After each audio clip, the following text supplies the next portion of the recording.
ने बढ़िया गंगा की रेती इकट्ठी की, मंच बनाया, चारों भैया व्यासपीठ पर बैठे। कोई गद्दा बिछौना की जरूरत नहीं है। गंगा जी की नौ कोमल बाल, महात्माओं का आसन जम गया। गंगा मैया के पवित्र तट पर प्रेम पूर्वक भगवान की मंगलमय कथा सनकादियों ने प्रारंभ की। जब ऋषि मुनियों को पता चला, सब दौड़ते हुए आए वहां पर। कौन? भृगु, वशिष्ठ, चवन, गौतमो, मेधातिथि, देवल, देवरातो, रामा तथा गादिसूतश्च, साकलो, मृकुंडु, पुत्रादि, पिप्पलादा, योगेश्वरो, व्यास पराशरो च, छायासुको, जागरी, जननु मुख्या। ये सारे ऋषिगण आए। कुछ लोग अपने परिवार के साथ आए, कुछ लोग अपने शिष्यों के साथ आए। जिनका विवाह हो गया था ऋषियों का, वो अपने परिवार के साथ आए, और जो वैरागी ऋषि थे वो अपने शिष्यों के साथ आए। जय शब्दो नमः शब्द, शंख शब्द तथैव च। वो गंगा तट जय जयकार से गूंज उठा, शंख ध्वनि से गूंज उठा। सारे संत समाज इकट्ठा हुए। सदा सेव्या श्रीमद्भागवती कथा, जस्या श्रवण मात्रेण हर चित्तम समाश्रये। सनकादि कहते हैं भगवान की कथा सदैव श्रवण करनी चाहिए, जिसके श्रवण करने से चित्त में हरि चिपक जाते हैं। वह टेढ़ी टांग वाला द्रवीभूत चित्त में ऐसा गड़ जाता है, तुम निकालना चाहो तो निकाल नहीं पाओगे। पुरुष सूक्त, गायत्री आदि के जप के द्वारा जो सुकृत प्राप्त होता है, वह भागवत के श्लोक के पाठ करने पर प्राप्त हो जाता है।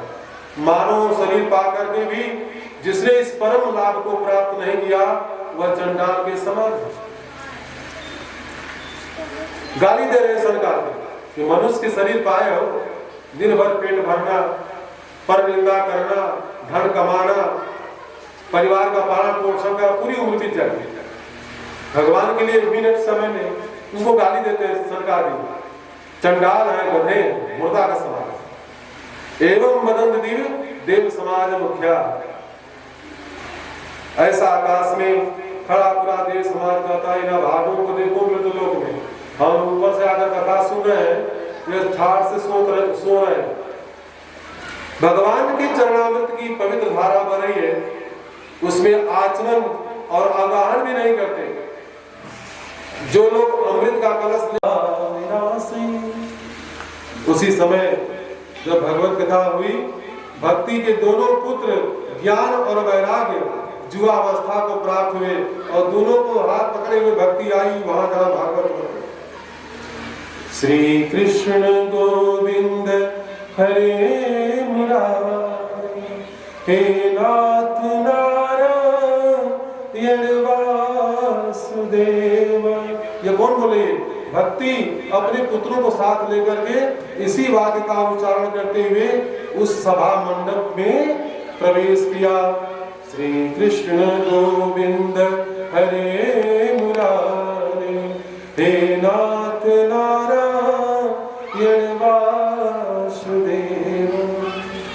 भगवान के मधुर मंगलमय नामों का दिव्य संकल्प कीर्तन करते हुए भक्ति मैया वहां प्रकट हो गई। कथा के बीच में कथम प्रविष्टा कथमागतेयं मध्ये मुनिना मिततल्पयन्तः। अब जितने ऋषि महर्षि थे, ये कौन है? कथा के बीच में कहां से आ गई, कैसे प्रकट हो गई? सरकारियों ने कहा, भाई जहाँ भगवान की मंगलमयी कथा होती है, वहां पर भक्ति महारानी अपने आप प्रकट हो जाती है, इसमें बुलाने की जरूरत नहीं है। भक्ति मैया ने सरकारियों को प्रणाम किया। भगवान, यहाँ आपने बैठने के लिए अलग अलग व्यवस्था दी है, मैं कहाँ बैठूं? सब लोग आसन पर बैठे हैं, मेरे लिए स्थान कहाँ है? सरकारियों ने कहा, हे भक्ति, आज से तुम मुझे स्थान दे रहा हो। कहाँ? जो वैष्णव भक्त हैं, जो भगवान के परम भक्त हैं, श्रोता हैं, उनके हृदय में जाकर के बैठ जाओ। और जब तुम बैठोगे ना तो भगवान अपने आप उस हृदय में जा करके बैठ जाएगा। तो पहले भक्ति को बनाओ, क्योंकि त्रिभुवन में वही धन्य है जिसके हृदय में भक्ति का निवास होता है, जिसके भवन में भक्ति महारानी विराज हो जाए, फिर उसे भगवान के पीछे भागना नहीं पड़ता, भगवान उसके पीछे भागते हैं।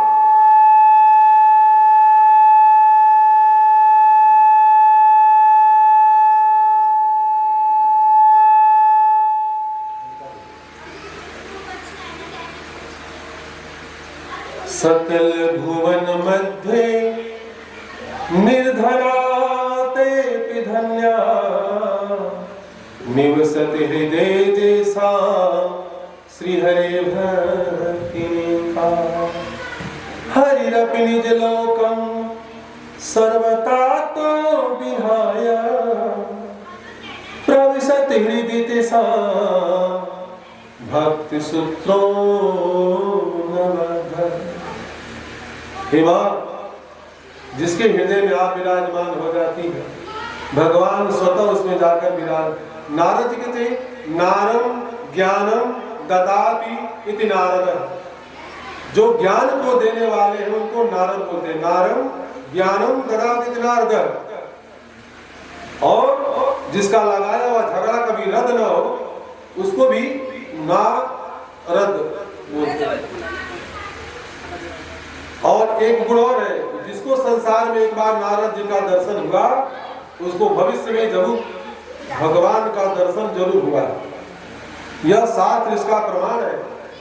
जिस भक्त ने नारद जी का एक भी दर्शन किया एक बार भी, उसको भविष्य में प्रभु का दर्शन मिला है। ये भी एक नारद की भाषा है।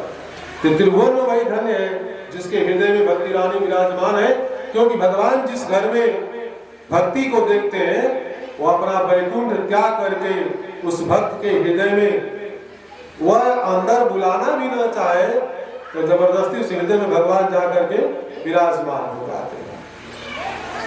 और जब भगवान एक बार हृदय में घुस गए तो कितना भी आप कोशिश करो कि इसमें से निकल जाए, निकलते जल्दी आते नहीं, और अगर आ गए तो जल्दी निकलते नहीं। जब मैं था तब हरि नहीं, अब हरि है मैं ना।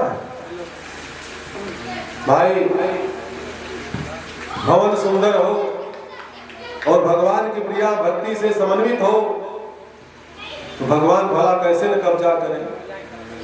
खाली मकान पर कब्जा बहुत जल्दी हो जिसमें कोई न रहे। आप भी कहीं होटल में जाते हैं तो जिसमें अच्छा रूम होगा आप चेक करते हैं इसकी व्यवस्था कैसी है, इसका डेकोरेशन कैसा है, इसमें अच्छा व्यवस्था है कि नहीं है। तो आपको जो सजाया हुआ भवन मिल जाता है उसको आप चयनित कर लेते हैं, रात उसी में बिता देते हैं।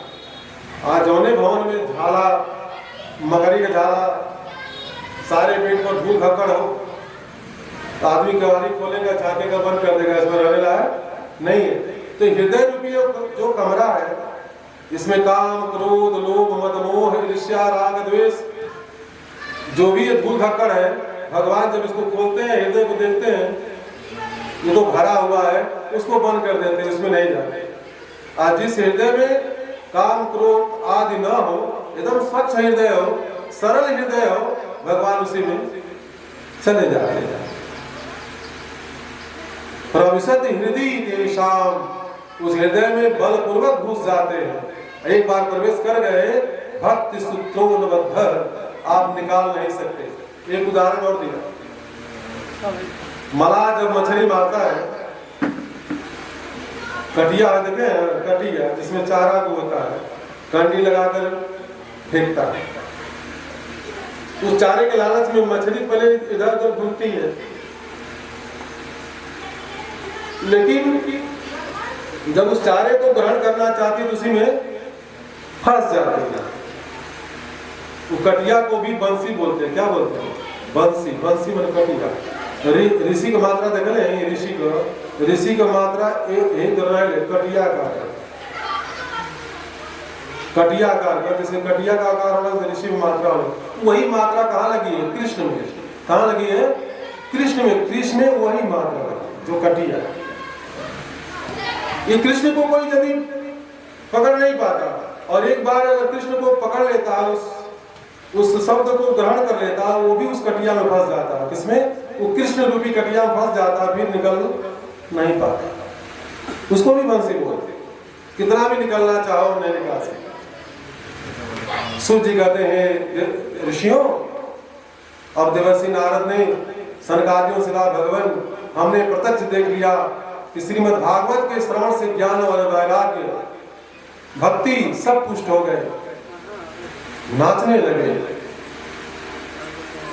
अब यह प्रश्न करना चाहता हूं कि भागवत के सुनने से केवल भक्ति ज्ञान और वैराग्य पुष्ट होते हैं या पापियों के पापों का प्रक्षालन भी होता है? यदि हो सकता हो तो कैसे कैसे पापों का शोधन हो सकता है भागवत को सुनने से? के सुध्यंति बदंतु मह्यम। सनकादि ऋषि मुस्कुराए, नारद जी से कहे, अरे कैसे कैसे पापी करते हैं तो छोड़ दो। हम तो ये कहते हैं कि जिसने जीवन में पाप के अतिरिक्त कोई दूसरा कार्य न किया, धर्म छोड़ दो। सनकादियों ने कहा, जो जन्म से लेकर मरण पर्यंत केवल पाप ही किया हो, दूसरा शुभ कर्म नहीं किया हो, अत्याचार, दुराचार, भ्रष्टाचार, पापाचार जो भी किया हो, ऐसा महापापी कदाचित जीवन में एक बार भी अगर कथा सुन नहीं पाता, मरने के बाद भूत प्रेत की जोनी में जाकर के भी वह परम पावन हो जाता है अगर इस कथा को श्रवण कर लिया तो। ऐसा फल मिलता है क्या? मैं इसका प्रमाण दे रहा हूं। जे मानवा पापतस्तु सर्वदा सदा दुराचार रता विमार्गा क्रोधाग्निदग्धा कुटिलास्य कामिना सप्ताह यज्ञेन कुलो। नारद जी कहा, महाराज गजब कर दिया आपने, जीते जी बात छोड़ दीजिए, मरने के बाद भी तर जाता है, ऐसा कभी हुआ है क्या? कोई प्रमाण है? सनकादियों ने कहा, प्रमाण है, सुना। जीते जी सुन लिया था तो कोई बात नहीं है, मरने के बाद अगर प्रेत जोनी में गया हो, अगर इस कथा का श्रवण कर लिया तो उस प्रेत जोनी से मुक्त हो जाता है। कोई प्रमाण है? और प्रमाण दे रहा हूं। कौन? गोकर्ण उपाख्यान है। अत्रते कीर्तिश्याम इतिहासं पुरातनम जस श्रवण मात्रेण पापहानि प्रजायते। हे ऋषियों, इतना सुंदर पावन इतिहास है, इसके सुनने से पापों का शोधन हो जाता है। इतिहास क्या है? यह कर्नाटका में नदी पड़ती है, तुंगभद्रा नदी के किनारे एक गांव था। उस गांव का नाम क्या था? कुंदनपुर। क्या था? कुंदनपुर था उस गांव का नाम। और उस गांव में एक बाबा रहते थे, उनका नाम था आत्मदेव। पंडित जी का नाम था आत्मदेव शर्मा। बड़े विद्वान, धनी होने पर भी ब्राह्मण वृत्ति से जीविका चलाते थे। उनकी पत्नी का नाम धुंधुली देवी था। पतिदेव जितने विद्वान और सुशील थे, पत्नी उतनी ही कर्कशा झगड़ा करने वाला। उसका पत्नी का गुण बता रहे हैं, चाहे दोस्त समझ लीजिए। लोक वार्ता, जहाँ चाट मेरा मिल गई बैठ के बतिया सुन गई। लोक वार्ता रत बात करना शुरू। क्रूरा प्राय सौ बहुजल्पिका सुरा चक्री कृत्येषु कृपणा कलह प्रिया। भयंकर झगड़ालू थी। कौन? धुंधली देवी। बाबा संत होता भी ऐसा है, जो सीधे उनको मिल जाते। धुंधली देवी भयंकर झगड़ालू। जब तक पड़ोसियों में लाठी चार्ज न हो जाए, उनका भोजन हजम नहीं होता है। धुंधली देवी बड़ा खतरनाक स्वभाव था। इधर से उधर चुगली करके आपस में लोगों का झगड़ा करवाना। जब जब झगड़ा हो जाता था चुपचाप आकर घर बैठ जाते थे, बादल लोगों को तमाशा देखते थे। यह सब विचित्र शो। पर ब्राह्मण जी आत्मदेव बड़े सीधे सरल। दोनों दंपति के मन में एक ही कष्ट था कि दोनों को सब धन दौलत मकान सब कुछ था, संतान नहीं थी। ब्राह्मण के मन में तो एक दिन इतनी पीड़ा हुई, गृहं गत्वा वनं गतः, घर को छोड़ करके वन की ओर चला गया। ऐसे धन को धिक्कार है जिसका उपयोग करने वाला संतान न हो। ऐसे घर को धिक्कार है जिसमें संतान न हो।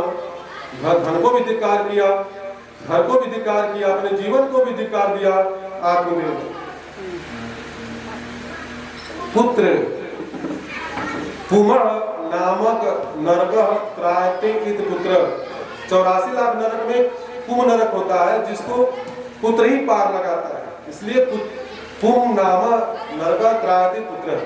जैसे बैतरणी के लिए आप गाय दान करते हैं, उसी प्रकार उस नरक के लिए पुत्र का होना जरूरी है।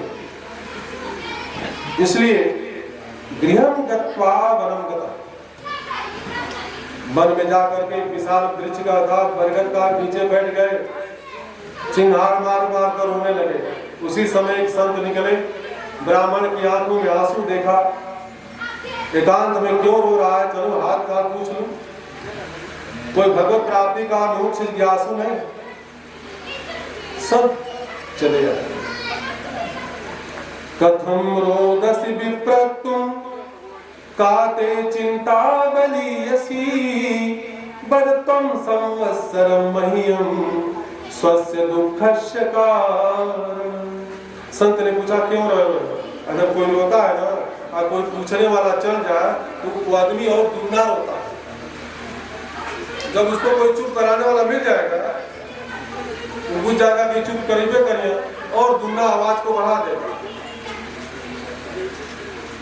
और चिंगार मार कर रोने लगा। मुक्त कंठ तेजी से रोने लगा और संत के चरण में मुड़ी पटकने लगा। किम ब्रह्मृषे दुखम पूर्व पापेन संचितः मदीया पूर्वजातो यम कृष्णवासो भुंजते। महाराज अपने मन की बात आपको क्या बताऊं, न जाने पूर्व जन्म में कितने पाप किए होता है।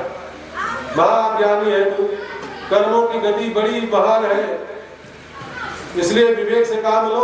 संसार के बेटा बेटी की वासनाओं को निकाल दो। कौन किसका बेटा कौन किसकी बेटी? तुमने इतिहास सुना होगा, राजा सगर के 60,000 पुत्र थे, किनसे सुख मिला? नहीं।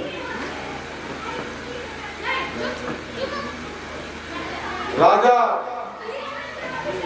अंग को पुत्र थे बेन, उनको कौन पुत्र से सुख मिला? बताओ। धर्मात्मा अंग थे, उसका सबसे दुष्ट पुत्र बेन हुआ, अपने बाप ही को पीटता। कंस को देखो, कवन सुरसेन अग्रसेन कवन लाभ ले लो उनसे, लेकर कारागार में बंद कर दिया अपने बाप को। कंस ने कहा किसको पुत्र से सुख मिल रहा है, पुत्र के चक्कर में खड़े हुए महाराज।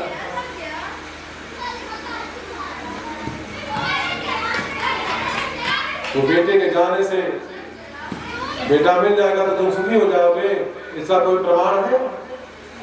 आज के ब्राह्मण ने कहा महाराज हमके प्रवचन मत सुनाओ, तो आप प्रवचन सुने ना आए तो आप यहाँ शादी भैले ना लड़की ने कहा ना तू का जन्म लड़की ने कहा क्यों? चुप रहा, डांट दिए उसको।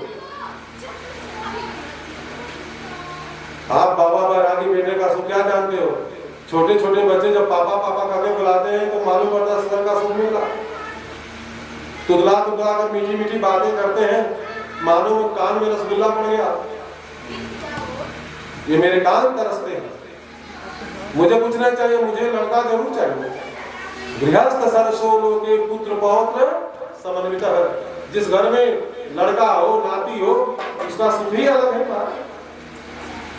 छोटे छोटे बच्चों की किलकारियां समझती है, बड़ा आनंद मिलता है। आपका प्रवचन मुझे नहीं सुना, मुझे तो बेटा चाहिए। संत समझ गए एक ऊपर कपारे पर बेटा का भूत सवार, लेकिन कितनों भगवान को मार्ग बताए कि समझे, कुछ नहीं सुनेगा। तब उसके ललाट को देखे आत्मदेव को संत ने कहा, सप्त जन्मावधि तो पुत्रो नैव च। हे बाबा, तूने लीला के रेखा देखे कहा नहीं, तुम्हारे 7 जन्म तक लड़का ना निकला, चल जाए यहाँ से। तू आज की बात छोड़ दो, 7 जन्मों तक तुझे संतान नहीं होगी। इतना पूर्व जन्म में प्रारंभ किया, इतना सुनते ही ब्राह्मण का दुख और 7 गुना हो गया। अब वही तो बाबा जी के घोड़े पर धीरे धीरे दूरी पड़ता तो कस के पड़ गया। बाबा जी को घोड़ो पूछा तो भाई तो धीरे धीरे पड़ता था, कस के पटकने लगा। कहीं इसका कपार फट गया और मर गया तो हमको ब्रह्मदोष लगेगा, ब्रह्महत्या का दोष लग जाएगा। इसलिए ब्रह्महत्या लगेगी। संत जी की धड़कन तेज हो गई, हे भगवान, ये व्रत में ब्रह्महत्या बोलने लगे। चलो ठीक है, इस कलंक से तो बढ़िया है, इसको अभिमंत्रित करके फल को दे दिया। इदं भक्ष्यामि तम पुत्रो भविष्यति, यह ले जाओ, यह फल मैं दे रहा हूं, भगवान के लेख को विपरीत करके मैं दे रहा हूं। अपनी पत्नी को खिला देना, निश्चित ही पुत्र रत्न की प्राप्ति होगी। बाबा जी तो उछल गए वहीं जंगल में, फल लेकर पूछते नाचते आए घर पर।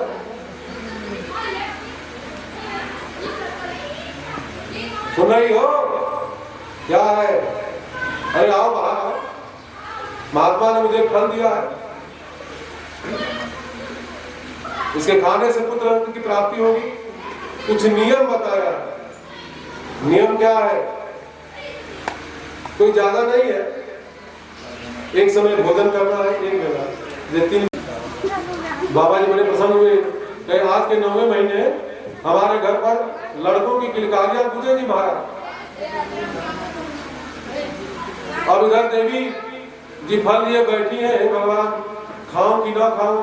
इतने में वो पड़ोसी ना रही, बगली मौसी है, घर बात बगल आते जाते रहती है। बहन धुंधली, या बैठी बैठी क्या सोच रही हो? धुंधली ने पूरी कहानी बता दी। बाद में झंझट में पड़ गई, आज मेरी समझ में नहीं आ रहा है इस फल को खाऊं कि नहीं। अरे पड़ोसन ने कहा, इसमें सोचने क्या बात है, जब संत ने फल दिया है उनकी कृपा जरूर होगी। फल भक्षेण गर्भस्या गर्भेण उदरवृद्धिता स्वल्प भक्षणं ततो शक्ति गृहकार्यं कथं भवेत्। धुंधली ने कहा, हे बहन, मैं सचमुच अगर फल खा लिया तो गर्भवती हो जाऊंगी। अगर सचमुच गर्भवती हो गई, पेट में बच्चा हो, मेरा भोजन नहीं कम हो जाएगा? इतना इतना खाती थी, अब इतना सा भोजन करना पड़ेगा। मेरा भोजन कम हो जाएगा तो कमजोर हो जाऊंगी, और जब कमजोर हो जाऊंगी घर का काम कौन करेगा? पड़ोसन बोली, यह कोई बड़ी समस्या नहीं है, अरे अपने ननद को बुला लो। जब अपनी ननद विवाह बन जाती है तो बधाई देनी ही पड़ती है। इससे तो अच्छा होता कि 4 महीने पहले से बुलाकर घर का खूब काम कराओ, नहीं को देना ही देना, खूब काम कराओ, और काम कराने के बदले जितना बधाई हो सके बधाई देकर विदा कर दे। धुंधली बोली, अरे भाई तू नहीं जानती हो, मेरी ननद बहुत चोटी है,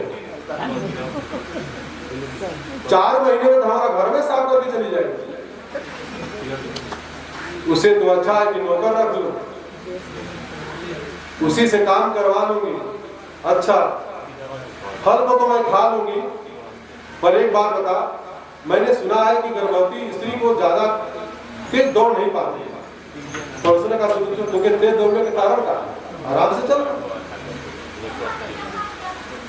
पड़ोसन बोली, तुझे कहा दौड़ना भागना है, घर में आराम से रहो। धुंधली बोली, घर में आराम करूंगी तो अचानक यदि रात को दिन को भूकंप आ गया तो, घर में आग लग गई तो कब भागना पड़े कोई भरोसा नहीं है। कोई दुर्घटना हो गई तो सब तो भाग जाएंगे, मैं पीछे रह जाऊंगा। देवाघाटी व्रजेत ग्रामे पलायेत गर्भणी कथम। पड़ोसी बोली, हे भगवान, तू क्या प्रकार बातें सोच रही है? तो के फल खाए हो के खो, न फल खाए मत खो, हमार कबार मत खो। लेकिन जाओ दो, एक बात ये बताओ, सुनते तो सुखदेव जी अपनी माता के घर में 12 साल रह गए, सही बात है? पड़ोसन तो बोली, हाँ मैं भी सुनी हूँ कि सुखदेव जी अपनी माता के घर में कितने साल रह गए थे? 12 वर्ष। मेरा पुत्र का 2-4 वर्ष ही रह गया तब तो मैं मर जाऊं। तदा में मरणम भवे, मैं तो बिना मौत नहीं मर जाऊंगी। पहले तो बच्चा को जन्म देने में बड़ा कष्ट होता है, माता का दूसरा जन्म होता है। इस फरफर में मैं नहीं पढ़ना चाहती। लालने पालने दुखम प्रसूता यास वर्तते। बालक के लड़का जन्म ले लिया तो उसके लालन में पालन में बड़ा कष्ट उठाना पड़ता है। इसलिए मैंने एक निर्णय किया, इस झंझट में मुझे पढ़ना ही नहीं। पड़ोसन ने कहा, तेरी बुद्धि विद्वान कर, मैं चली अपने घर। एवं कुतर्क योगेन तत्फलम न भक्षित। धुंधली ने इतने कुतर्क किए, फल को नहीं खाया। पतिदेव जी आए शाम को, अरे देवी फल खा लिया? धुंधली बोली, हाँ पंडित जी फल खा लिया। खा ही नहीं। दूसरे दिन की घटना देखिए। दूसरे दिन धुंधली की छोटी बहन चली आई। धुंधली की छोटी बहन घूमती हुई। धुंधली बोली, अरे बहन बड़ा मौके से आ गई, आज मैं ऐसे चक्कर में फंसी हूँ, तू मेरा कुछ समाधान कर। धुंधली ने पूरी कहानी बहन को सुना दी। और छोटी बहन चाहती थी कि इसे कोई भी हो ना हो। इसकी बहन को 6-7 लड़के थे। सोचरस एक लड़का बहनिया के तो पूरी संपत्ति हमारे हो गई। वो अपने होशियारी में थी और उसमें एक लड़का होने वाला था। उसको छोटी बहन ये चाहती थी इसको बच्चा ना हो, मैं इसको अपना एक बच्चा दे दूंगी, इसका अभिमान मेरा हो जाएगा। छोटी बहन ने कहा, माता खराब है, कई बाबा वालों की बात विश्वास किया जाता है। बाबा बैरागी है, दुनिया के पागल घूमते हैं, फल खाने से कहीं लड़का होता है, बकवास करती हो। अरे थोड़ी भी सच्चाई मालूम करनी हो, इस फल को गाय को खिला दो, देखते हैं किसमें क्या असर है। हाँ तुम सही कह रहे हो। और मेरे को बच्चा पैदा होने वाला है, या जब लड़का पैदा होगा तो मैं तुम्हें दे दूंगी। बाबा से कह देना कि मेरा लड़का। धुंधली ने वैसा ही किया और फल जो है गाय को खिला दिया। पतिदेव की विश्वास दिलाती रही, महाराज अब मुझे बहुत फायदा हो रहा है फलों से। बाबा जी सीधे साधे थे, जो सुन लेते थे, बड़े प्रसन्न हुए। कालांतर में छोटी बहन को बेटा हुआ। उसने रात में आकर के अपनी बहन धुंधली को दे दिया। धुंधली ने वो बच्चा गोद में ले लिया और पतिदेव को दिखा, देखो महाराज बेटा हुआ है। बोले भाले पंडित जी खुशी से नाचने लगे। उसके 3 महीने बाद गाय ने एक बच्चे को जन्म दिया। सारा शरीर पुरुष का था और कान जो है गाय का था, और उसका नाम गोकर्ण हुआ। सर्वांग सुंदर दिव्य निर्मलम कनक प्रभम। गांव वालों को पता चला तो देखने वालों की भीड़ लग गई। पंडित जी बधाई हो, भगवान देते तो छप्पर फाड़ करके एक बेटा के लिए तरसते थे, 2 बेटा हो। भाग्योदयेन अधुना जात्म आत्मदेव सकस्य दिन्मा बालम प्रसूतश्चु देवी युति कौतुकम। अब तो बाबा जी कहे कि इसका नामकरण संस्कार होना चाहिए धूमधाम से। धुंधली बोली चुप रहा बाबा, बच्चा हम पैदा कर ले, नाम हमारा घर आए। तो दुनिया का पिता नाम धर तो वही नाम धर।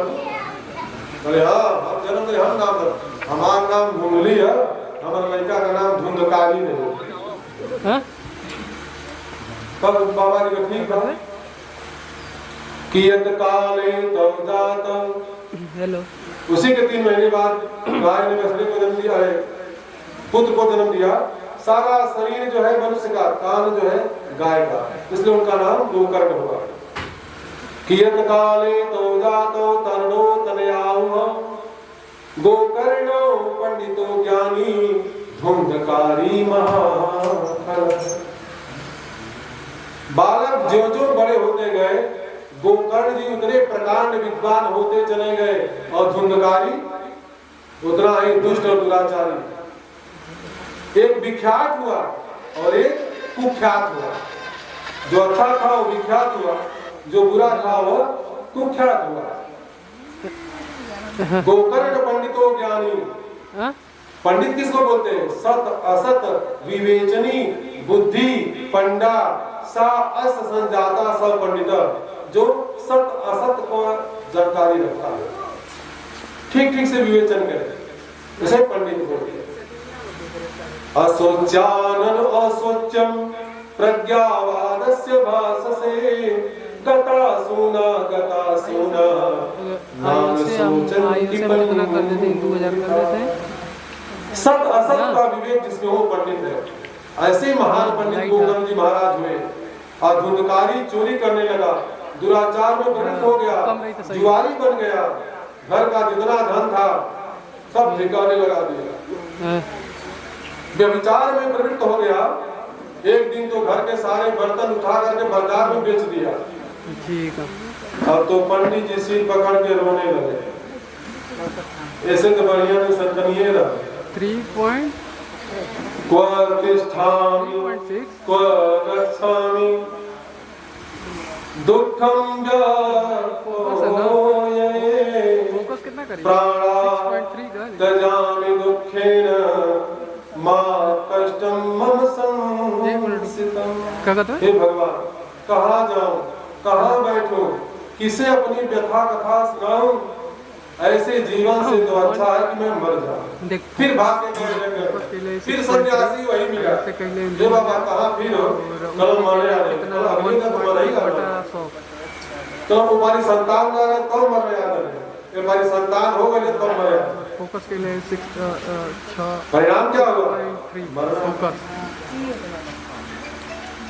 प्राणा त्यजामि दुःखेन, पुत्र के इन दुर्गुणों से दुखित होकर के ब्राह्मण आज मरने की वो उस काम पर उतना पहले मरने जा रहे थे, बेटा नहीं था, आज मरने जा रहे हैं, बेटा क्यों? यही विडंबना संसार की। जब नहीं रहता है तो दुखी रहते हैं, बेटा हो जाता है, उसके बाद बेटा जब मिटने लगता है तो फिर मरने कथा कहा था ऊपर कैले जब अत्यंत दुखी होकर घर से निकले तब गोकर्ण जी की दृष्टि में और कुछ नहीं। कब लेटिया का तो पिताजी की मनस्थिति को समझ करके एकांत में बैठाया, समझाने लगे, पिताजी यह संसार दुख का घर है, सुख केवल भ्रम है। पिताजी अब हमारी आपकी बात ही छोड़ दीजिए, तीनों लोगों के जो अधिपति इंद्र है उनसे भी पूछिए, वो भी सुखी नहीं। चक्रवर्ती राजा वो भी सुखी नहीं है, वो भी परेशान है। इस संसार में किसी को सुख नहीं मिलता। न चैन्द्रस्य सुखम किंचित् सुखम चक्रवर्तिना सुखमस्ति विरक्तस्य मुनि एकांत जीविनः। पिताजी संसार में सभी दुखी हैं, क्योंकि संसार दुख रूपी है। सुख तो केवल एक, सुखी केवल एक ही है जो सबसे विरक्त होकर एकांत में भगवान भजन में, भगवान के भजन में मस्त है, जिसके मन में कोई काम वासना ना हो, केवल वही महापुरुष संसार में सुखी है। जीव स्नेह के पास में बधा हुआ है, संसार के अंधकूप में पड़ा हुआ है। बुद्धिमान वही है जो इस कुएं से अपने को निकाल ले। आत्मदेव ने पूछा, बेटा तो मैं क्या करूं? मैं इस संसार मैं भी संसार से मन को हटाना चाहता हूँ, पर मन लगता नहीं है। गोकर्ण जी कहते हैं मैं उसका उपाय आपको बता रहा हूँ।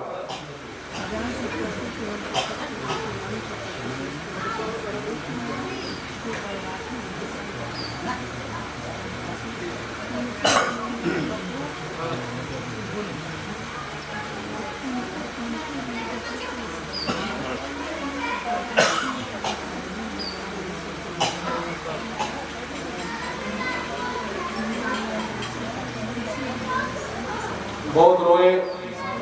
तब गोकर्ण जी ने पिताजी को समझाया, आत्मदेव को। गोकर्ण जी ने फरियाद किया, न तड़पने की इजाजत है, न फरियाद की, घुट के मर जाऊं ये मर्जी है मेरे शयाद की। हे पुत्र मैं जीना नहीं चाहता, तो सत्संगत करो पिताजी, संतों की सत्संगत करो। संतन के संग लाग रे तेरी अच्छी बनेगी, संतन के संग लाग रे तेरी अच्छी बनेगी, संतन के संग लाग रे तेरी अच्छी बनेगी।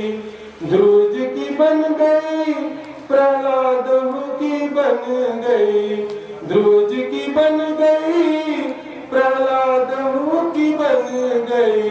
हरि सुमिरन में जाग रे तेरी अच्छी बनेगी, हरि सुमिरन में जाग रे तेरी अच्छी बनेगी। संतन की संग लाग रे तेरी अच्छी बनेगी। कौन कहता है भगवान के लिए, भगवान हृदय में रहते हैं। कौन कहता है कि मुलाकात नहीं होती, रोज मिलते हैं मगर बात नहीं होती। प्रभु अदृश्य रूप में रहते हैं, लेकिन सब जीवों के हृदय में रहते हैं। देहेस्त्रिमास रुधिर अभिमति तजम तुजा। गोकर्ण जी ने कहते पिताजी ध्यान से सुनिए, ये दो रस्सी सबको बांधी हुई, और जब तक इस रस्सी में बंधा हुआ है ना, कभी मुक्त नहीं हो सकता। यह शरीर जो है 5 भौतिक धर्मशाला है। इस धर्मशाला में कमरा बुक करा लिया, आराम से रहो, पर तुम उस पर आधिपत्य स्थापित मत करने का प्रयास करो, क्योंकि पंचों की धर्मशाला पर किसी का कब्जा नहीं होता। 1 घंटे के लिए 2 घंटे का रिजर्वेशन है, करो खाओ, फिर टाइम हुई वॉकआउट जाओ। और यह पंच भौतिक है। कौन? शरीर 5 तत्वों से बना हुआ एक धर्मशाला है, जिसमें जीवात्मा कुछ वर्षों के लिए आती है। चेते जल पावक गगन समीरा, चेते जल पावक गगन समीरा, पंचरचित यह अधम शरीरा, पंचरचित यह अधम शरीरा। हे पिताजी, इस शरीर के ऊपर क्या अभिमान कर रहे हैं? इसको जमीन में गाड़ देते हैं तो कीड़ा पड़ जाता है, कोई जंगली पशु खा लेता है तो विष्ठा कर देता है, और चिता के ऊपर इसको जला देते हैं तो राख बन जाता है। 3 गति होती है, कीड़ा पड़ जाता है, विष्ठा कर देता है और राख बन जाता है। इसी शरीर के ऊपर इतना अभिमान। इन 5 तत्वों की धर्मशाला को समझो, सारा मोह बंधन को काटो और अपनी बुद्धि को केवल भगवान के चरणों में समर्पित करो। मानव जीवन की यात्रा एक रेलगाड़ी के डिब्बे के समान ही होती है। रेल का डिब्बा ही समझे, अहमता शरीर को आत्मा मान लेना ही अहमता है। ममता इस शरीर से जितने संबंधित रिश्ते हैं उसमें मोह हो जाना, यही दोनों चीज व्यक्ति को नरक में ले जाते हैं। श्मशान में जाकर बड़े बड़े संबंध भी विदा करके चले आते, अपने घर लौट आते हैं। जीवन की यात्रा भरी, विवाह हो गया, एक नया यात्री हमारे जीवन गाड़ी से जुड़ गया, जिसका अब तक कोई पता नहीं था, वही मेरे लिए सब कुछ हो गया। ये बंधन है। पुराने यात्री रेल से उतरते जाते, नए यात्री चढ़ते जाते हैं, यही जीवन का सफर है। पुत्र दाराप्त बंधुना संगमम पांत संगमम। रेल की यात्रा का ये जीवन है। उसी प्रकार जीवन के सफर में सारे यात्री एक साथ मिलते हैं, एक साथ बिछड़ते हैं। जिसका पहले स्टेशन आ जाता है उसको उस स्टेशन को भरना पड़ता है। इसके बाद जिसका स्टेशन पड़ेगा वो उतरेगा, नहीं उतरेगा तो काला कोट वाला यम का दूत उसे धक्का मार के उतार देगा। इसलिए पिताजी, अहमता ममता के रस्सी को त्याग कर दीजिए। इस संसार को अनित्य नाशवान क्षणभंगुर समझो। ऐ मन मुसाफिर, तुझे जाना पड़ेगा, काया कुटी खाली करना पड़ेगा। आएगी नोटिस, जमानत न होगी, पल्ले अगर कोई अमानत न होगी। इस शरीर से जीवात्मा को तो निकलना है, निकलना है। इस अहमता और ममता के बंधन को काटो, अपने मन को भगवान के चरणों में लगाओ। यही एक मुक्ति का मार्ग है। नाम और धाम कलयुग में भी छोटी पाई है। इस जीवा से भगवान का नाम का उच्चारण करते रहो, पाप कटेंगे। और उसके बाद धाम, भगवान के जितने भी लीला स्थल है उसमें भ्रमण करो। भागवत क्या है? भा का भागवत का अर्थ ही है, जिसमें भागवत में भा शब्द कहते हैं, भा के कहते भाग खुल जाते भक्तन के। भागवत में भा शब्द का उच्चारण करते हैं तो भक्तों के भाग खुल जाते हैं। गौ के कहने से गुमान मिट जाते हैं, गुमान अहंकार मिट जाता है।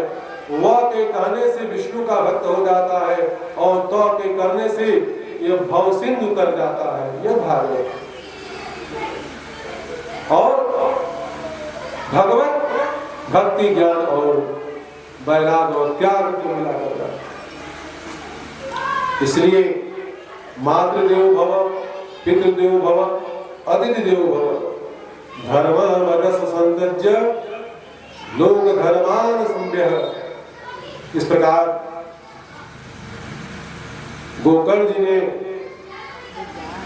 आत्मदेव को समझाया, ये हाड़ मास की देह मन, तापर इतनी प्रीत तिस आधी जो राम पर मिट जाए भव। इस हाड़ मास के शरीर में इतना आसक्ति है, इसकी आधी आसक्ति अगर भगवान के ऊपर लगा दे आपकी गति बन जाएगी। गोकर्ण जी पिताजी भगवान की मधुर रसमयी कथा को सुनो, कृष्ण शब्द का उच्चारण करो। कर्षति कृष्ण, जो अपने तरफ खींच ले वो कृष्ण है। 60 वर्ष की अवस्था में आत्मदेव को पुत्र प्राप्त हुआ, उसे एक मिले। इसलिए माया बंधन को छोड़ो और जंगल में जाकर के भगवान की आराधना करो। जीवन ने समझाया, आत्मदेव चल दिए। उसके बाद माता जी की कुटाई पिसाई चालू। जब पिताजी चले गए, धुंधकारी उनको पीटने लगा। किसको? माता जी को। कहाँ कहना कर ले, जाता तर चूल्ही तर भरसा में कहाँ सब बतावत फल के तरह नहीं देने पर मारा। तो धुंधली मतलब है कि आंख के सामने अज्ञान रूपी पर्दा पड़ जाना है धुंधली। तो गोकर्ण जी को गोकर्ण जी की बात को मान करके आत्मदेव ने सत्संग किया, वह स्वर्ग लोक को चले गए। और धुंधुली ने सत्संग नहीं किया, पुत्र मुंह में पड़ी, रात को कुएं में गिरकर मर गई। पिताजी का साथ छूटा, माताजी का साथ छूटा, बच गए भैया। गोकर्ण जी कहे हम भागी नहीं तो हम के तुरे लगे। सत्संग से ही व्यक्ति की बुद्धि स्वच्छ और निर्मल होती है। इस प्रकार गोकर्ण जी महाराज तीर्थ यात्रा पर निकल पड़े। धुंधकारी ने बहुत दुनिया को लूटा, ले जाकर वेश्याओं को देता था, रात को चोरी करता और ले आकर के उन 5 गणिकाओं को 5 वेश्या थी, उनको ले आकर सारा धन दौलत दे देता था। वो 5 वेश्याएं धुंधकारी को मदिरा पिलाकर सुला दिया और रात में विचार किया ये रोज चोरी करता है, किसी न किसी दिन अगर ये पकड़ा गया, राजा के सिपाही इसको पीटेंगे, हम लोगों का नाम ही बता देगा, धन तो हम ही लोग घर में, आज चलो धन तो खूब हो गया है, इसको आज मार डालते हैं। 5 आपस में मिली और जब नशे में सुत गया शराब पी करके, इस गटई में फंदा लगाई और खींची जोर से, छपटाने लगा। जब छपटाने लगा तो धुंधकारी के मुंह में क्या गाते हैं, तत्तांगार समूहाश्च तन्मुखे छुप, मैं कुछ नहीं खा लेता, हवा पीकर रहता हूं, मुझे इस प्रेत जोनी से मुक्त करा। जहां जहां घर में दोष होता है, ब्रह्म दोष होता है, प्रेत दोष होता है, अगर उसकी शांति नहीं होती है तो उस परिवार अधोगति को प्राप्त होता है। देखिए कितना छठदास इसको है, अपने भाई से प्रार्थना करता है कि जल्दी ही मुझे इस प्रेत जोनी से हे भैया मुक्त करा। अहो बंधु कृपा सिंधु भातर मास मोचय, भैया आप तो साक्षात करुणामय कृपामय है, मुझ पर अनुग्रह करो, मुझे इस भयंकर पीड़ा से मुक्त करो। गोकर्ण जी अपने भाई की इस विकलता और पीड़ा को देखकर बोले, भैया मुझे अब आपके बारे में पता चला, मैंने तो गया में बहुत श्राद्ध किए, तेरी मुक्ति क्यों नहीं हुई? गया में पिंडदान देने से तो प्रेत मुक्त हो जाता है, एक नहीं 100 पिंडदान किया गया में, फिर भी तुम प्रेत नहीं पड़ेगी। प्रेत कहता है गया श्रद्धे श्राद्ध स्थाने मुक्तो ने बचती, हे भैया तू गया में 100 ना 1000 श्राद्ध कर, तब वो हम प्रेत जोनी से मुक्त ना हो। तो ऐसा कौन सा कर्म किए हो? हम कलम प्रथम श्रेणी के प्रेत है, जब से जनवनी तो मर ना गए केवल और धर्म में कहीं नहीं। मैं तो जीते जी ही प्रेत था, अब तो मरने की बात तो छोड़ दो, कौन सा अच्छा कर्म किया कि जो मुझे सदगति मिलेगी? मेरे जैसे महाप्रेतों का ऐसे उद्धार होने वाला नहीं है, कैसे होगा? गोकर्ण जी बोले हम तुम्हारा कल्याण सुनिश्चित करेंगे, इस समय तुम चले जाओ। आश्वासन पाया, धुंधकारी चला गया। रात भर गोकर्ण जी को नींद नहीं आई, प्रातः काल हुआ, सुबह सूर्य को अर्घ दे रहे नहा करके, तुभ्यं नमो जगत साक्षी ब्रूहि में मुक्त हेतु तुम, हे जगत के साक्षी, हे सूर्य नारायण, आप कृपा करके बताओ कि मेरे भाई का उद्धार कैसे होगा।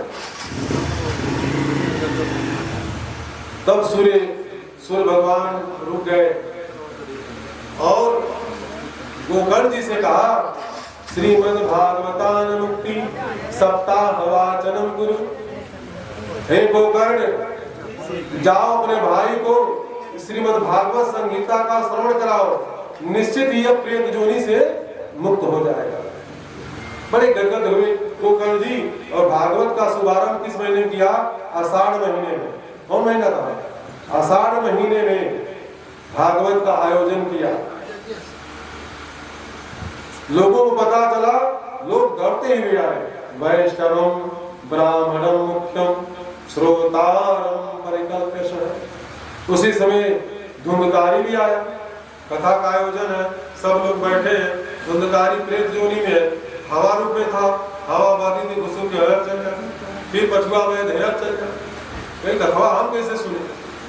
वहीं किसी बगल में बांस का पोहड़ा, बांस का पोहड़ा, बांस के मुंह में छेद था, उसी बांस के पोहड़े के छेद में हर गया और वहीं से प्रविष्ट होकर के गोकर्ण जी की कथा को सुनने लगा। एक दिन कथा समाप्त होती थी, एक 7 गांठ थी उस कोने में, एक गांठ फट जाती थी, दूसरे दिन दूसरी, ऐसे करके 7वें दिन 7 गांठ फट गई। उसमें से दिव्य रूप निकला, धुंधकारी की प्रेत योनि से मुक्ति हो गई। 7 दिन में 7 गांठें चलक गई। उसके बाद उसका रूप देखिए धुंधकारी का, दिव्य रूप धरो जात तुलसी दाम मंडिता, पीतवासा घनश्यामो मुकुटी कुंडलान्वित। उसके बाद 7 दिन का भागवत सप्ताह संपन्न होते ही उस बांस के पोहड़े से दिव्य पुरुष प्रकट हुआ, अपने भाई गोकर्ण जी को प्रणाम किया। गोकर्ण जी ने पूछा, भैया तुम कौन हो? मंद मंद मुस्कुराता हुआ धुंधकारी बोला, भैया मैं ही तुम्हारा भाई हूँ धुंधकारी। उस दिव्यता को गोकर्ण जी देखते रह गए। हाथ जोड़कर गोकर्ण जी के सम्मुख धुंधकारी ने बड़ी सुंदर महिमा भागवत की गाई। क्या? धन्या भागवती वार्ता प्रेत पीड़ा विनाशिनी, सप्ताह हम तथा धन्य कृष्ण लोक फलप्रद। धन्य है भागवत की कथा जिसने मुझ जैसे पतित प्रेतात्मा को परम पुनीत बना दिया। अरे सब प्रकार के पापों को भस्म करने वाली इस कथा में भला कौन अवगाहन नहीं करना चाहेगा। यह शरीर जो नासमान है, प्रातः जब भोजन करते हैं वह शाम तक बुझ जाता है। ऐसे अन्न से बनी हुई इस शरीर कितने दिनों तक टिकेगी? ऐसे अनित्य काया को पाकर जो नित्य शाश्वत परम तत्व को जान ले, उसी मानव की मानवता सार्थक है। अन्यथा बुदबुदायु तो येसु मस्कायु जंतवः, पानी में बुलबुला पैदा हुआ फूट गया, मच्छर पैदा हुआ मर गया। ऐसे ही आप मानव शरीर पाकर खाने पीने सोने में ही समय समाप्त कर देते हैं, पूरा जीवन उसी में चला जाता है। भगवान की मंगलमय कथा नहीं सुनते, समस्त प्रकार के पापों को प्रक्षालन करने में कथा समर्थ होती है। कथा मंदाकिनी में स्नान करते ही जीव समस्त पापों से धुल जाता है। हम लोग कुंभ में स्नान करते हैं, प्रयागराज माघ फागुन 2 महीने चलता है। चैत के शुक्ल पक्ष में प्रयागराज जी पाप धोते धोते काले हो जाते हैं। अब वो पाप कहाँ धोएंगे? तो चैत रामनवमी के दिन गुप्तार घाट जाते हैं, घोड़े पर चढ़ करके इसी सरयू जी में स्नान करते हैं और सारे पाप पुंजों को प्रयागराज धुल देते हैं, एकदम धवल हो जाते हैं। उसके बाद वो जाते हैं प्रयागराज अपने त्रिवेणी क्षेत्र में। कितना सामर्थ्य सरजू नदी में है कि जो सारे संसार के पापों को धोता है, वह अपना पाप कहाँ धोया? सरयू जी में। वो भी कहिया जैया रामनवमी पड़ती है उसी दिन आकर स्नान करते हैं और भगवत दर्शन करके वहां से अपने स्तर पर चले जाते हैं। तो ऐसा अवगाहन है, यह भागवत रूपी सरजू है। स्नान करो, सारे पापों से मुक्त हो जाओ, इस जीवात्मा को धवल कर दो। शरीर से नहीं मतलब है, शरीर एक पिंजरा। शरीर का सुंदर होना, कुरूप होना, गोर होना, काला होना, छोटा होना, लंबा होना, मोटा होना, पतला होना, ये पार्थिव शरीर के विकार है, न कि आत्मा के विकार है। आप सोना का पिंजरा ले लो, चांदी का पिंजरा ले लो, लोहा का पिंजरा ले लो, उससे कोई मतलब नहीं है। मतलब उसमें रहने वाले तोते का, उसमें सूखे का मतलब। यह भी पिंजरा है, इसमें जीवात्मा रूपी तोता रहता है। नहीं रहा, इसकी भी कीमत नहीं है। उसमें से तोता उड़ गया, उस पिंजरे की कोई कीमत नहीं है, तो पार्थिव शरीर हो जाएगा। भगवान के इसमें रहने से शरीर चैतन्य है। जो बोल रहा है मैं थोड़ी बोल रहा हूँ, वह जीवात्मा है जो परमात्मा का परम अंश है, ईश्वर अंश जीव अविनाशी, तो वह भगवान बोलते हैं। जो भगवान का जीवात्मा वही बोलता है। हम तो पार्थिव शरीर है, ये शरीर है, ये सरल, ये पिजड़ा है, इसकी कोई कीमत नहीं है। इसी को रच रच धोते हैं, इसी को अभिमान करते हैं, सब थोथला है। धुंधकारी भागवत की महिमा गा रहे थे, इतने में एक अलौकिक विमान आकाश मंडल से नीचे आया। धुंधकारी ने सारे पार्षदों को प्रणाम किया। गोकर्ण जी ने पार्षदों से पूछा, अत्रैव बहवः सन्ति श्रोतारो निर्मला, ये बताइए इस कथा में तो हजारों लोग कथा सुन रहे हैं, लेकिन विमान केवल एक के लिए आया है, क्यों? सबके लिए आना चाहिए। तब भगवान के पार्षदों ने कहा, श्रवण भेदेन फल भेदोऽत्र संस्थितः, श्रवणं तो कृतं सर्वे न तथा मननं कृतं। कथा तो सबने सुना है, लेकिन जिस मनन से, जिस ध्यान से धुंधकारी ने कथा सुना, उस बांस में रह करके इन लोगों ने नहीं सुना। श्रवण भेद है, सुनने में भेद है। कभी मन यहाँ चला गया, कभी घर चला गया, मन नहीं लगा, इसलिए इन लोगों के लिए विमान नहीं आया। कथा तो सभी सुनी, मनन पूर्वक कथा केवल धुंधकारी ने सुना था, इसीलिए इसके लिए विमान आया। अब जितना लोग श्रोता थे सब घबरा गए। अब एक आदमी के हुंडी मिली सबके नाम ली तो थोड़ा दिक्कत हो जाती। गोकर्ण जी से प्रार्थना की, सारे श्रोता, हे महाराज दूसरी बार भागवत सुनाओ, हमन का एकदम तल्लीनता से सुनल गए। तब दूसरी बार भागवत का आयोजन गोकर्ण जी ने किया कि हाँ श्रावण मास, श्रावण के वो भगवत आषाढ़ में थी, ये भागवत श्रावण महीने में, और सारे श्रोता सावधानी पूर्वक कथा को सुनते थे। अब की पार चूकना नहीं है, अगर चूक जाएंगे तो गए काम से। गोकर्ण जी से सब सप्ताह संपन्न हुआ। जितने श्रोता थे उतने विमान आए, और उस समय भगवान विष्णु भी वहां प्रकट हुए।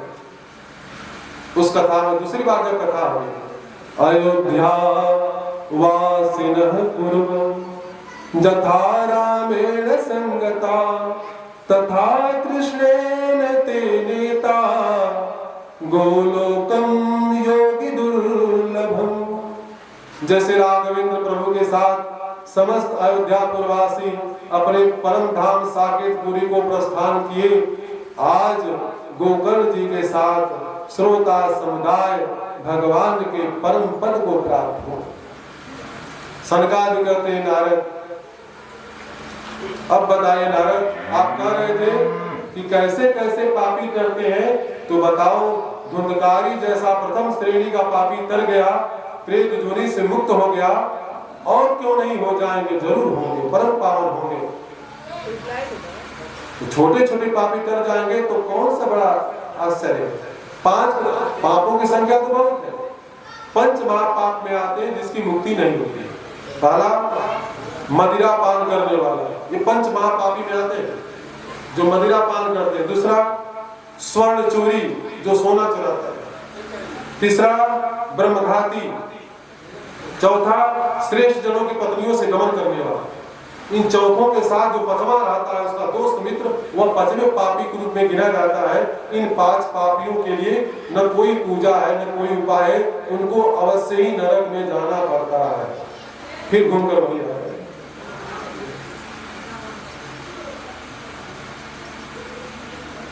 इसके बाद जितने लोग थे सबके पास विमान आए, और सब लोग विमान कर यहाँ तक कि उस गांव के कुत्ते जीव जंतु भी उस पर आरूढ़ होकर के चले।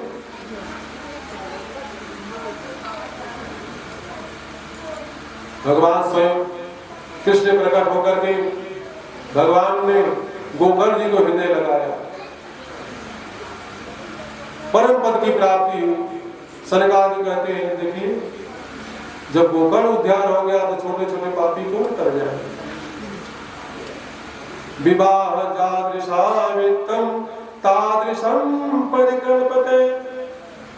जग पुराण वैसे हुआ जैसे हम अपनी बेटी की विवाह की तैयारी धूमधाम से अपनी सामर्थ्य अनुसार करते हैं, वैसे ही भागवत का समारोह अपनी सामर्थ्य अनुसार भव्य दिव्य और बृहद करना चाहिए। जैसे बेटी की विवाह में कितना खर्चा आ जाए ये पूछा जाए कोई नहीं बता सकता। अपनी अपनी सामर्थ्य के अनुसार सभी लोग अपनी बेटियों का विवाह करते हैं। ऐसा ही अपने सामर्थ्य के अनुसार भागवत का आयोजन करें, महोत्सव मनाएं। यदि सकाम अनुष्ठान है तो किसी दैवज्ञ बढ़िया मुहूर्त में इसका अनुष्ठान करा। विरक्तो वैष्णवो विप्रः वेद शास्त्र विशुद्ध कृति दृष्टांत कुशलो धीरो वक्ता कार्यो निष्पृतः। ब्राह्मण ओम नमो भगवते वासुदेवाय का जाप करें, अल्प भोजन करें, इसकी विधि है। और गरिष्ठ भोजन न करें इसमें। और वक्ता में साक्षात सुखदेव जी का दर्शन करें।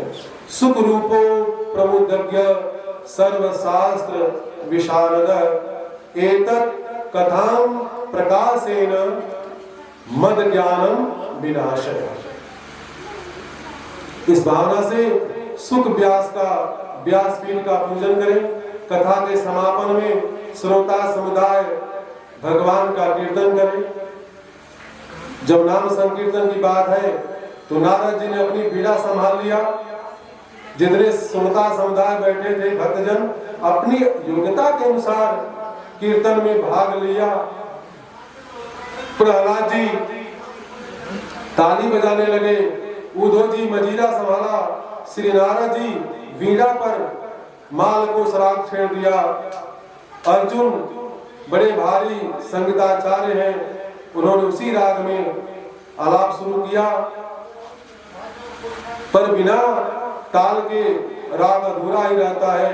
अतः देवराज इंद्र ने मृदंग पर थाप छेड़ना शुरू किया और सनकादि ऋषि बीच बीच में जब हरि कीर्तन हो रहा था तो जय हो का उच्चारण कर रहे थे।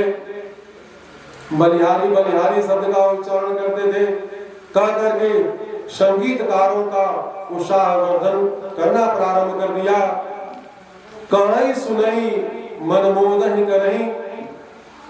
श्री सनकादि मुनि सबका अनुमोदन कर रहे हैं। उसी क्षण सभी श्रोता के मध्य में व्यास नंदन सुखदेव जी प्रकट हुए और भागवत के श्लोक को अपने मधुर कंठ से गुनगुनाते हुए आनंद में झूमने लगे। प्रहलाद तालधारी तरल गति तया उद्धव कांसधारी बीड़ाधारी सुर से स्वर कुशलया राग करता जुनो इंद्रो वादेन मृदंगम जय जय सुकरा कीर्तने तुम्हारा जथाग्रे भगवत वक्ता सरचनया व्यास पुत्रो संगीत के तीन अंग गायन वादन और नृत्य। गायन वादन करने वाले तो महापुरुष बहुत दिख जाते हैं, पर नाचने वाले उस जमाने में कम थे, अब तो बहुत हैं। उसी कवि को पूरा करने के लिए भक्ति रानी अपने दोनों पुत्रों को हाथ पकड़ करके संत समुदाय के बीच में प्रकट हुई और ताता थैया करके नाचने लगी उसे हरि कीर्तन में। ननत मध्ये त्रिकमेव तत्रं भक्त्याधिकारा नटवसु तेजसा अलौकिकं कीर्तनदेच्छ हरिं प्रसन्नोऽपि वचो अब्रवीतः।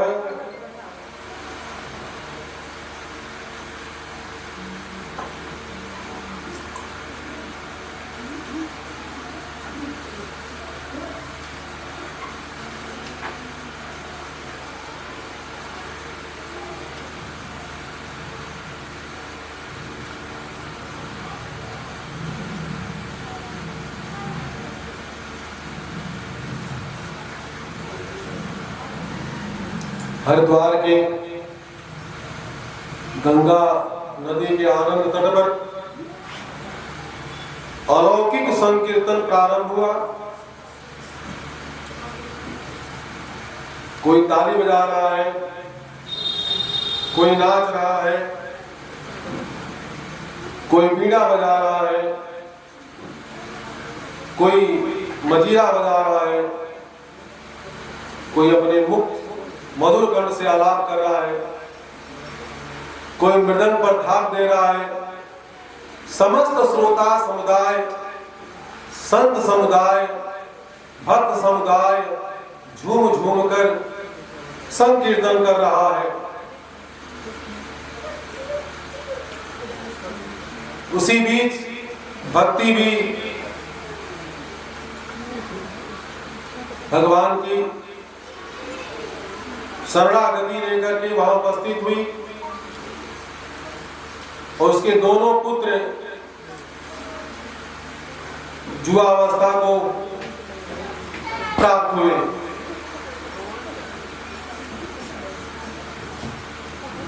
भव्य उस कीर्तन में भक्ति रानी नाच रही है, नारद जी बीड़ा बजा रहे हैं। ब्रज के नंद लाला राधा जू को सांवरिया, सब दुख दूर हुए जब तेरा नाम लिया। ब्रज के नंद लाला राधा जू को सांवरिया, सब दुख दूर हुए जब तेरा नाम लिया।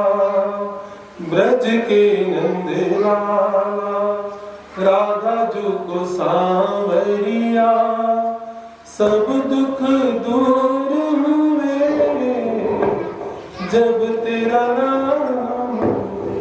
ब्रज के नंद लाला, आप लोग गाइए साथ में। राधा जी के सांवरिया, सब दुख दूर हुए जब तेरा नाम लिया। ब्रज के नंद लाला राधा जी को सांवरिया, सब दुख दूर हुए जब तेरा नाम लिया। मीरा पुकारे तुम्हें गिरधर को पाला, मीरा पुकारे तुम्हें गिरधर को पाला। बन गया अमृत में विष का भरा प्याला, बन गया अमृत में विष का भरा प्याला। कौन मिटाए उसे जिसे तुमने राख लिया, सब दुख दूर हुए जब तेरा नाम लिया। ब्रज के नंद लाला राधा जी को सांवरिया, सब दुख दूर हुए जब तेरा नाम लिया। जब तेरे गोकुल में आई विपदा भारी, तेरे गोकुल में आई विपदा भारी। एक सारे से सारी विपदा टारी,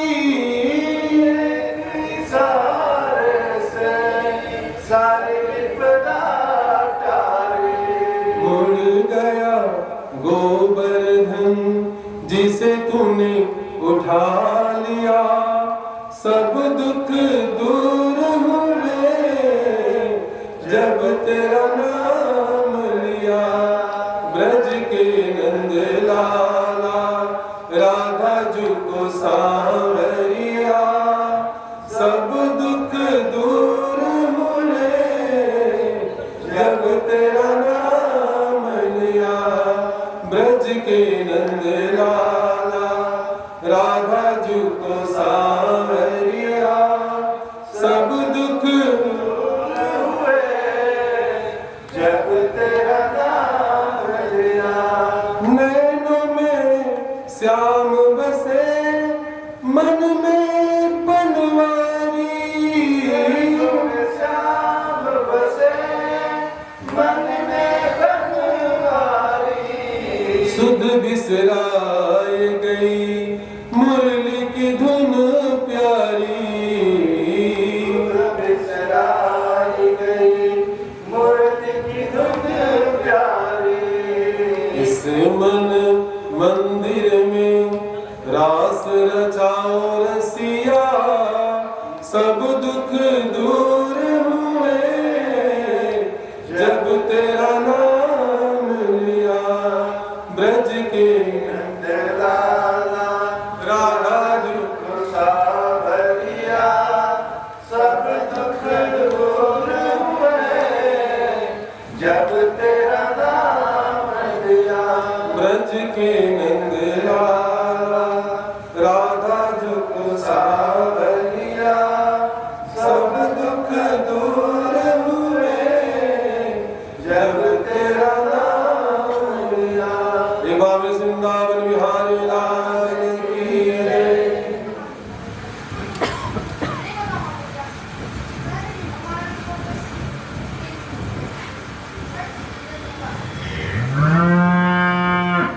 आसरा इस जहां का मिले ना मिले, मुझे तेरा सहारा सदा चाहिए।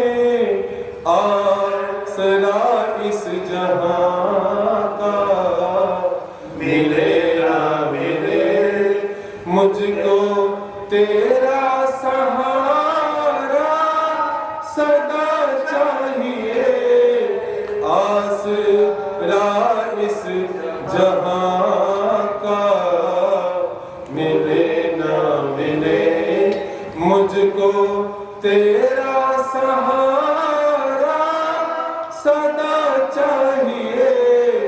चांद तारे फलक पर दिखे ना दिखे, चांद तारे फलक पर दिखे ना दिखे, मुझको तेरा नजारा सदा चाहिए।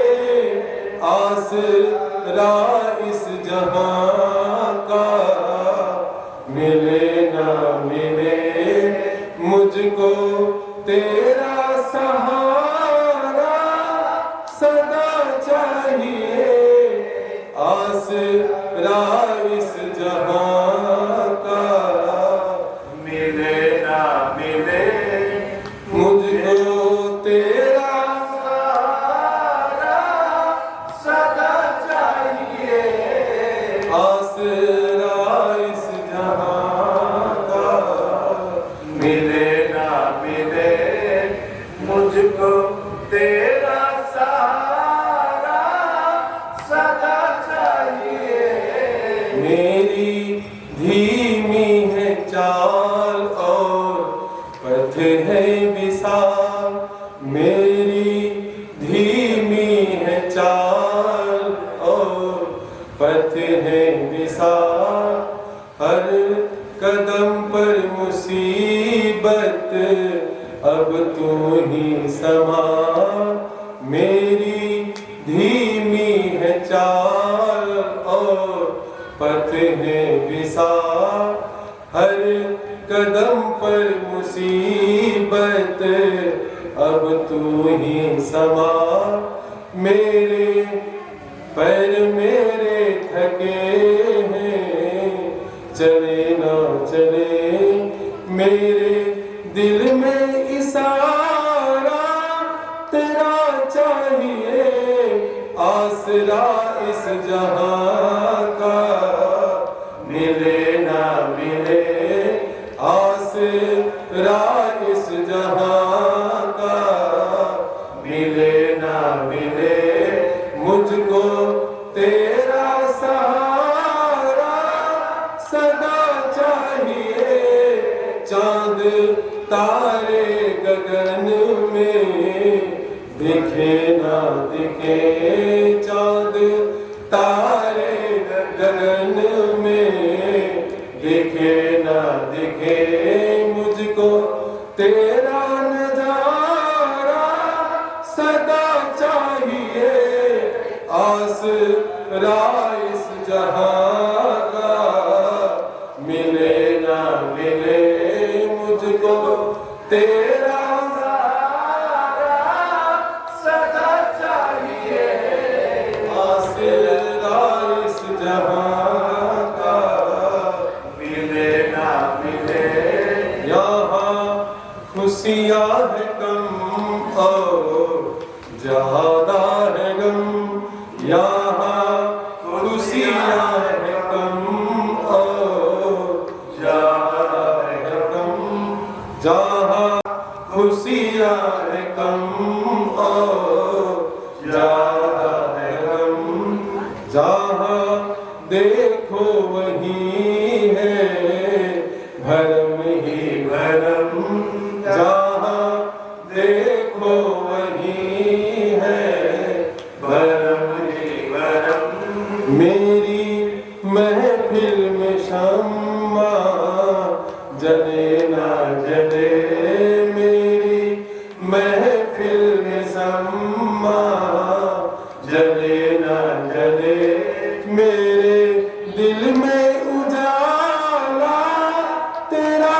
चाहिए, आसरा इस जहां का मिले ना मिले, मुझको तेरा सहारा सदा चाहिए, आसरा इस जहां का मिले ना मिले, मुझको तेरा सहारा सदा चाहिए, आसरा इस जहां का मिले ना मिले। कभी वैराग है कभी अनुराग है, कभी वैराग है कभी अनुराग है, यहाँ बदले हैं माली वही बाग है, यहाँ बदले हैं माली वही बाग है।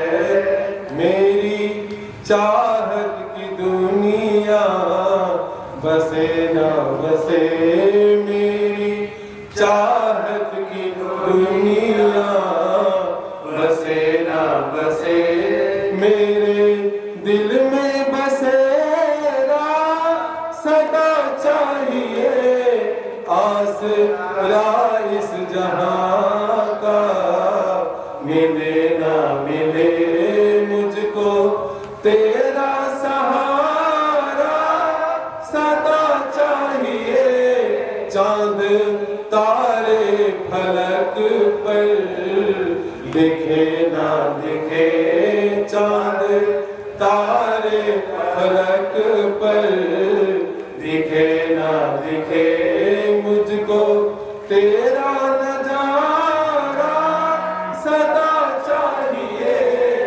आसरा इस जहां का मिले ना मिले, मुझको तेरा सहारा सदा चाहिए, आसरा इस जहां का मिले ना मिले। वृंदावन बिहारी लाल की जय।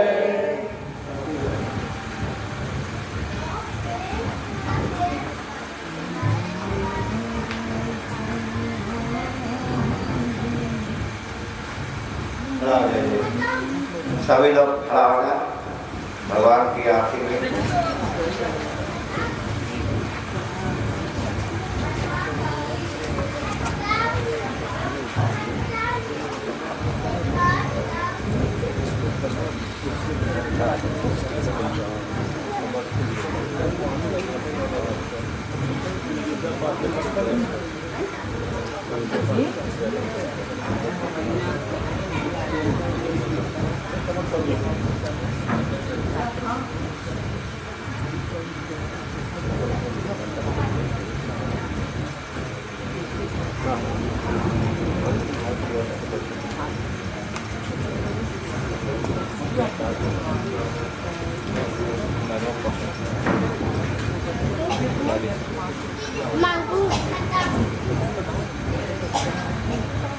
दादी से पैसा मांगे।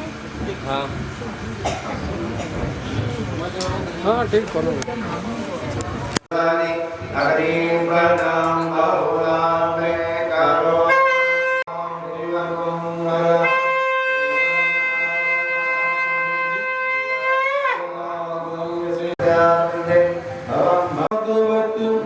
भगवान की है आरती, पापियों को पाप से है तारती। श्री भागवत भगवान की है आरती, पापियों को पाप से है तारती। श्री भागवत ये अमर ग्रंथ नव ज्योति जगाने वाला, ये पंचम वेद निराला नव ज्योति जगाने वाला। यह अमर ग्रंथ ये मोती पंथ मंगल की आरती, पापियों को पाप से है तारती। श्री भागवत भगवान की है आरती, पापियों को पाप से है तारती। ये शांति गीत पावन पुनीत, पापों को मिटाने वाला, हर दर्श कराने वाला। ये शांति गीत पावन पुनीत, पापों को मिटाने वाला, हर ये दुख हरनी श्री मधुसूदन की आरती, पापियों को पाप से है तारती। श्री भागवत भगवान की है आरती, पापियों को पाप से है तारती। ये मधुर बोल सतपंथ को बिगड़े को बनाने वाला, ये मधुर बोल सतपंथ को सन्मार्ग दिखाने वाला, बिगड़े को बनाने वाला। श्री राम यही घनश्याम यही, श्री राम यही घनश्याम यही, जगत महिमा की आरती, पापियों को पाप से है तारती। श्री भागवत भगवान की है आरती, पापी भागवत भगवान की है आरती, पापियों को पाप से है तारती। परिक्रमा कर लीजिए घूमते जाते पदे पदे पदे पदेभ्य परिपोतकेभ्य सज्जो समेधा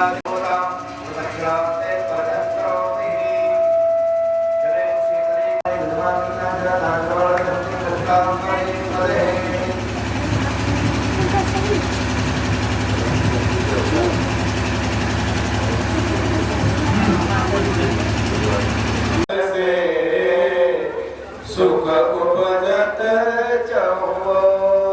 श्री राधे हाथन मेहंदी लगी, नथ में उलझे के नंद नंदन सुलझावते, धर ललिता को दे जसुदा जी को लाड लो, संतन को प्रतिपाल,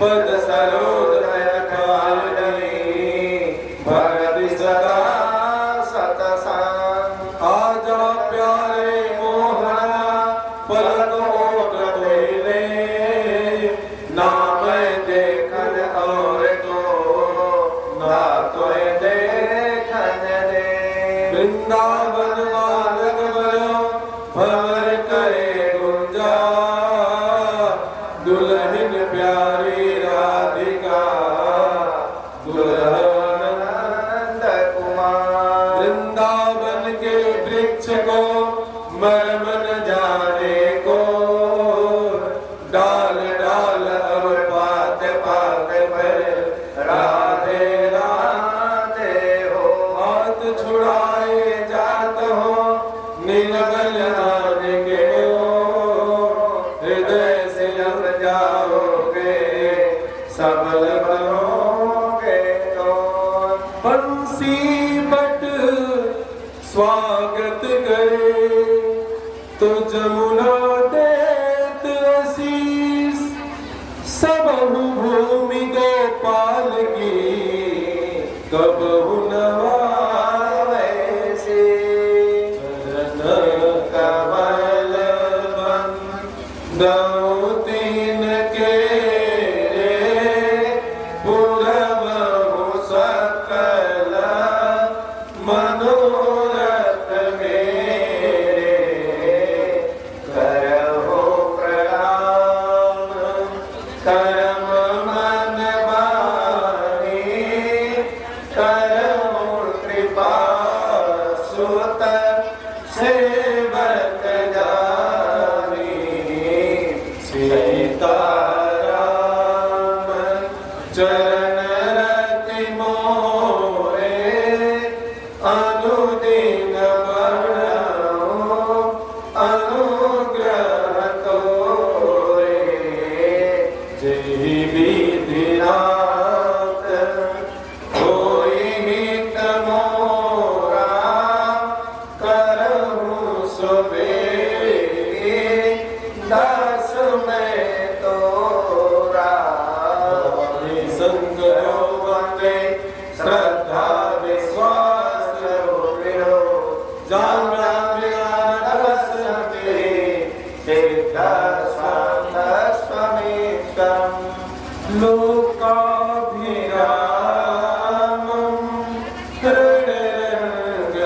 हृदयंगधीरं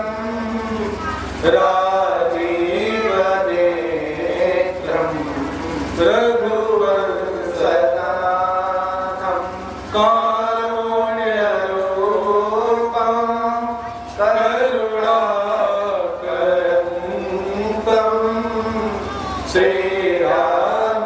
श्रीरामचन्द्रं शरणं प्रपद्ये कर्पूरगौरं करुणावतारं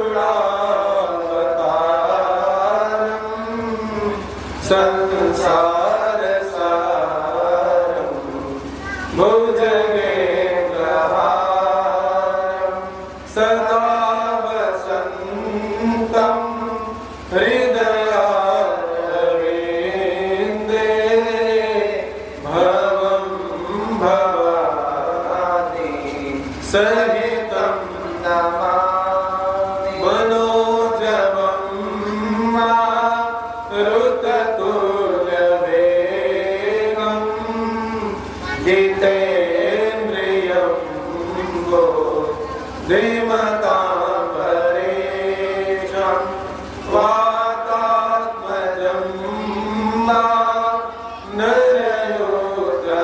नरयोगमोख्यं श्रीरामदूतं शरणं प्रपद्ये श्रीरामदूतं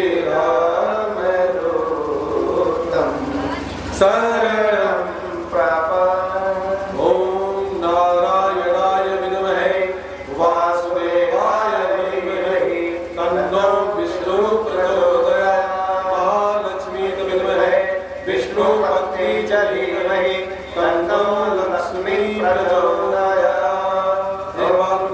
जगेन्द्रमयन्तदेवास्तानि धर्माणि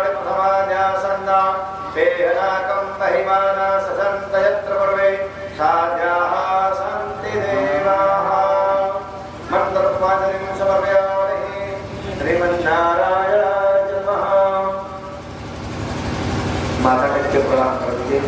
नमः सर्वदाय जगदाधारे तवे शास्त्राय प्रणामस्तु एतत्ते नमया कृतः।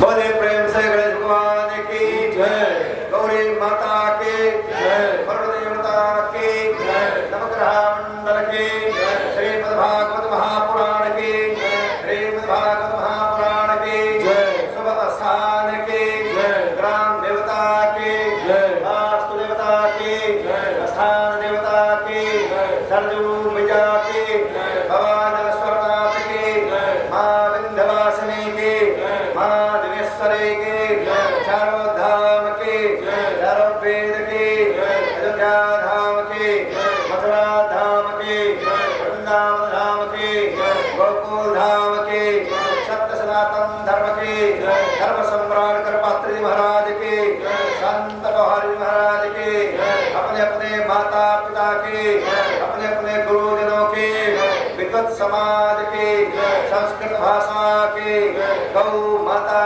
की जय, गीता पुराण की जय, जगकर्ता यजमान की जय, श्रोता भक्ता की जय, नगर बस्ती की धर्म की धर्म की अधर्म का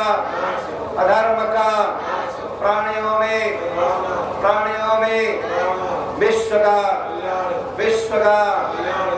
का हर हर महादेव।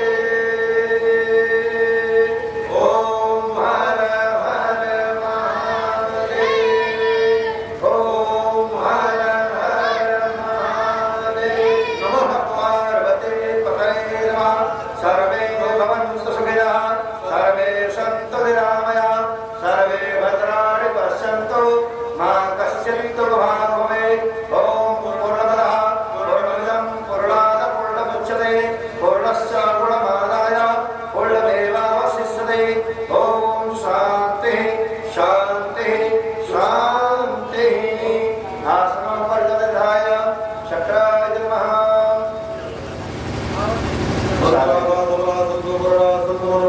शत्रूणां विनाशस्तोत्राणां मध्यस्थवः श्रीवत्सस्माय समारकं भगवान् वैद्यरन्धानं भवकटलाभं सत्संवत्सरं दीर्घमायुः। साथ दीजिए।